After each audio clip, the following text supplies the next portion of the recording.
Hey everyone, it's Keith with the Harbour Mini Aquarium. We're getting ready for the 2020 season, but before we can open our doors, there's a lot that has to happen behind the scenes. Today I'm going to walk you through the steps involved in hooking up our pump system, which brings seawater into the aquarium. Let's take a look.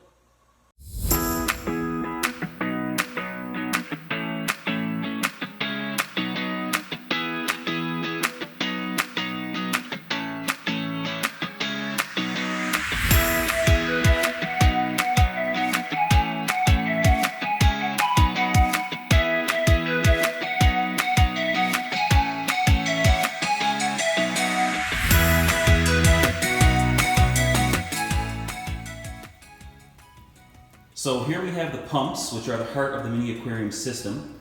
We're using a 5 horsepower Pentair H3 Plus series pump, and that's used to draw water from the breakwater into our header tank and into the animal habitats. Now you'll notice here that we have 2 pumps, and both of these pumps will be connected to the system, but only one will be used at a time. We like to maintain a secondary pump as a backup in case the first pump fails. So the next step now is to take these pumps outside, give them a little inspection, and move them to the pump house for installation. So let's go take a look at that now.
Okay, so now we're out in the pump house. In a few minutes we're going to bring out our pumps and we're going to put them onto this platform here behind me, strap them down and connect them to the system. So what you'll see behind me right now, there is a pump in place. That's actually a 3 horsepower pump from our old system.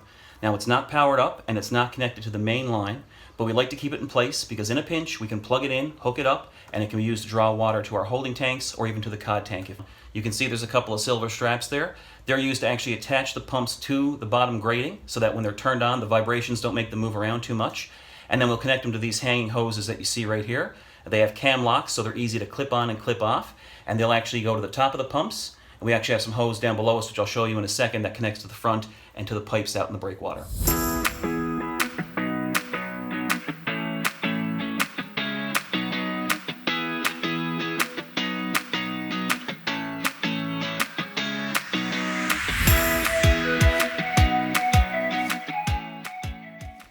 Okay, so now that we have the pump strapped down and ready to go as far as being secured, we're going to attach this stem right here. So this is a valve that will allow us to open. As you can see, holds some water in there. Lets the water in and out. Okay, so we can shut the pump off if we need to. And it's connected by this little nut right here. Okay, and this is the cam lock end right here that will strap on to these pieces of pipe. So they just go in there like this, and then you lock them down and it holds it in place, just like that. Okay, so the first thing we want to do before we put this on is check our pump for a gasket. So around right here, there's a little gasket that we want to check for, and that gasket is there. It's just a little piece of rubber, but that allows us to make a nice seal when we put it in place. So we'll stick that back in there, like so. Okay, and we take our stem and we'll line it up there. Okay, get our nut in place, tighten it down.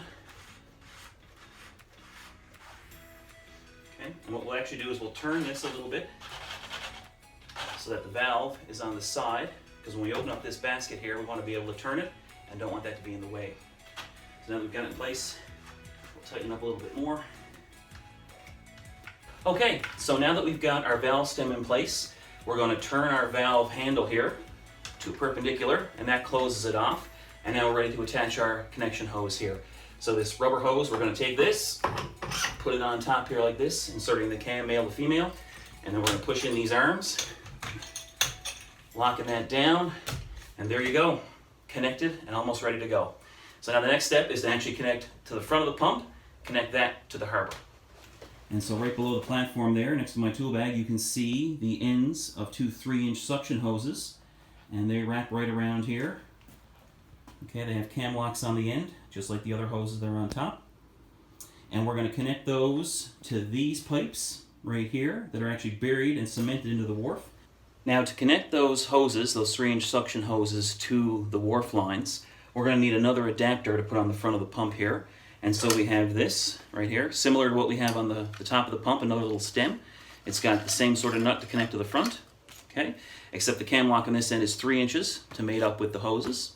And again, because we're putting it out of the pump, we want to check again for our gasket. So we have a look right here. Okay, again, there's our gasket. Okay, so put that back in there, make sure that's there. Fit that in there nicely. Okay, and then we'll take our cam lock and we'll line it up, put the nut on, lock it in place, give it a couple turns. There we go. All right, tighten it up. All right, now that's ready to connect to the hoses.